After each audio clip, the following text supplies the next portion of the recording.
appropriately. We had another great victory when Carolyn Bourdeaux was elected in Georgia. She brings experience as the director of the Georgia Senate Budget and Evaluation Office, responsible for the budgetary matters in Georgia, and she understands how important it is to state finances as well as to the finances of individuals to have health care coverage for all. Carolyn, thank you. Thank you, Congressman Doggett, for your leadership on this issue, and thanks to all of my colleagues who are co-sponsoring this very, very important piece of legislation. I'm Carolyn Bourdeaux. I represent Georgia's 7th Congressional District. There are 12 states that have yet to expand Medicaid, and Georgia is one of them. Congressman Doggett talked about how Texas has the highest number of uninsured in the country. Georgia is second. Estimates put the number of people who would receive health care coverage as a result of Medicaid expansion at nearly 500,000, and the state would draw down between $2.2 and $3 billion a year. Still, the governor has refused to act.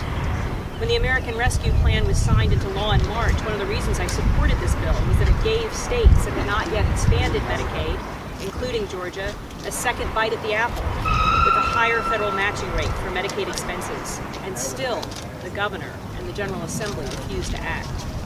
We talk about Medicaid expansion in the abstract, but there's a deep and profound human cost. A few years ago, in my district, a man showed up at an outpatient clinic crippled by excruciating pain from advanced stage rheumatoid arthritis. He was a day laborer, so was too poor to get a subsidy for insurance on the exchange. And he had come because the pain was so great he could no longer work at all. The doctors had to tell him that they were so sorry. If he had come to see them a few years before, they would give him anti-inflammatory drugs that could have protected his joints, and he would still be working today. But now the disease had destroyed his joints, and there was nothing they could do but to give him painkillers to relieve his suffering. The irony is that now he is eligible for disability, and now he is eligible for Medicaid. As you may know, I'm a budget person, and I can tell you that what we are doing is fiscally wrong.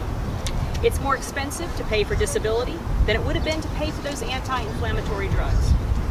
I've written multiple times about how states would save money in their budgets by expanding Medicaid and reducing the need for the patchwork quilt of programs that are in place to try to patch the holes in our broken healthcare system. We are also all paying for the uncompensated care and our own rising premiums. So it's fiscally irresponsible, but it's also morally wrong that we hang our working people out to dry in this way.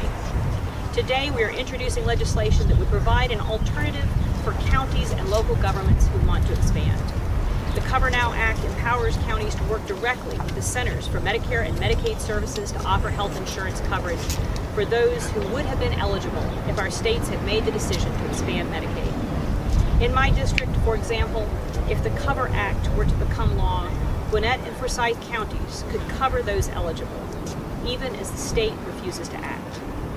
I know many of us are sick at heart because our states have not expanded Medicaid, because we know the deep human cost of this choice. It's time to expand Medicaid, and if our states won't act, we need to let our local governments act. The Cover Now Act does just that. Thank you very much.